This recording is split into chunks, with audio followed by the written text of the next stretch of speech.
ছাত্রছাত্রীদের জীবন নিয়ে ছেলে খেলা। ইন্স্যুরেন্স ট্যাক্স ছাড়াই চলছে স্কুল বাস। এমনকি নেই পরিবহন বিভাগের অনুমোদনও। তবুও নীরব হাইলাকান্দি জেলা পরিবহন বিভাগ। ফের হাইলাকান্দিতে পড়ুয়াদের জীবন নিয়ে ছেলে খেলা। এবার হাইলাকান্দির আলগাপুরের সিনিয়র সেকেন্ডারি স্কুলের বাস চলাচলকে কেন্দ্র করে চরম চাঞ্চল্য।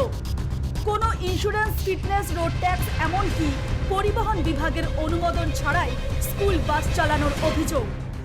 এই গাড়ির কোনো ধরনের নথিপত্র ঠিক নেই, না আছে ইন্স্যুরেন্স, না আছে ফিটনেস, না আছে ট্যাক্স, না আছে পলিউশন।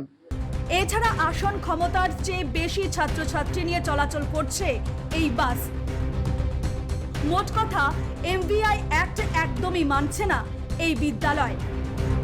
তবে এই ঘটনায় প্রথম নয়। এর আগেও হাইলাকান্দির গ্লোবাল পাবলিক সেন্ট্রাল স্কুলের বাসগুলো কোনো ধরনের ইন্স্যুরেন্স, ফিটনেস এবং রোড ট্যাক্স ছাড়াই চলাচল করত।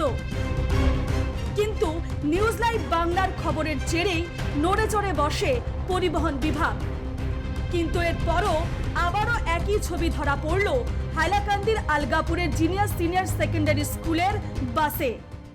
এই বাসে শো ছাত্র নিয়ে যাওয়া আসা করেছে ডেইলি, সকাল বিকাল ছাত্র গড়ে নিয়ে দেওয়া হয়েছে এবং স্কুলে নেওয়া হয়েছে।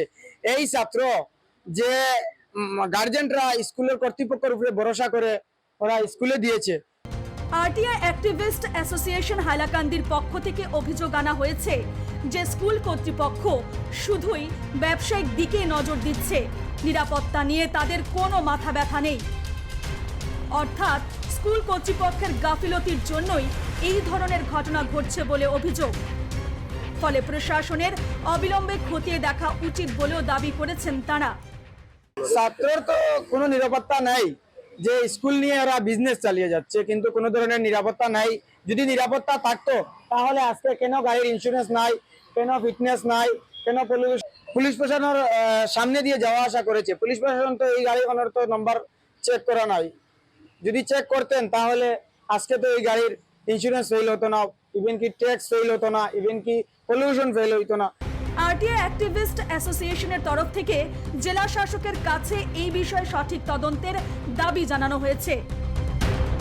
এছাড়া সতর্ক বার্তা দিয়েছে যে আগামী 24 ঘন্টার মধ্যে যদি পরিবহন বিভাগ যথাযথ ব্যবস্থা না নেয় তবে তারা হাইলাকান্দি পরিবহন অফিস ঘেরাও করে তীব্র আন্দোলনে নামবে। এদিকে বিষয়টি ঘিরে সাধারণ মানুষের পাশাপাশি শহরের অভিভাবক মহলেও উদ্বেগ ছড়িয়ে পড়েছে। প্রশ্ন উঠছে, হাইলাকান্দি পরিবহন বিভাগের গাড়ি প্রতিদিন রাস্তায় টহল দিলেও এই অবৈধ স্কুল বাসগুলির দিকে নজর পড়ে না কেন? এটি কি নিছক দায়িত্ব জ্ঞানহীনতা, নাকি এর পেছনে কোনো অদৃশ্য যোগ সাজস কাজ করছে? এছাড়া সবচেয়ে গুরুত্বপূর্ণ প্রশ্ন, ছোট ছোট ছাত্রছাত্রীদের প্রতিদিন ঝুঁকির মুখে ফেলার দায়ভার নেবে কে? হাইলাকান্দি থেকে রামধন দাসের রিপোর্ট, নিউজ লাইভ বাংলা।